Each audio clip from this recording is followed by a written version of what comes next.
ভাবো তুমি এমন এক মেয়ের সঙ্গে কথা বলছো যে তোমার প্রতি একটু কৌতূহলী, সবকিছু ঠিকই চলছে, ভাইব জমে উঠছে, আর ঠিক সেই মুহূর্তে তুমি চুপ হয়ে যাও। এটাই হলো ইমোশনাল দিলে হুক, একটা মানসিক খেলা যেখানে তুমি তার মনে একটা অপূর্ণ মুহূর্ত রেখে যাও। এখন শোনো সিক্রেট।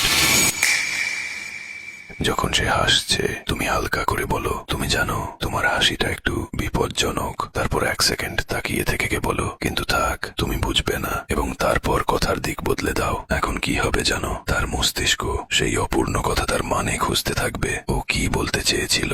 ওয়াও, কি আমাকে পছন্দ করে, কেন কথা কেটে দিল? মনোবিজ্ঞান বলে অসম্পূর্ণ অনুভূতি মস্তিষ্কে সবচেয়ে বেশি জায়গা দখল করে। তুমি কিছু বলনি, কিন্তু সে এখন তোমাকে ভাবতে বাধ্য। তুমি তার চিন্তার অংশ হয়ে গেছো, আর এই ভাবনাই ধীরে ধীরে তোমার প্রতি তার আসক্তি তৈরি করবে। শেষে হালকা হাসো আর বলো, তুমি ডার্ক, আমি ভাবতেই পারিনি। আর যদি এমনই ডার্ক সাইকোলজির গোপন খেলা শিখতে চাও তাহলে এখনই ফলো করো।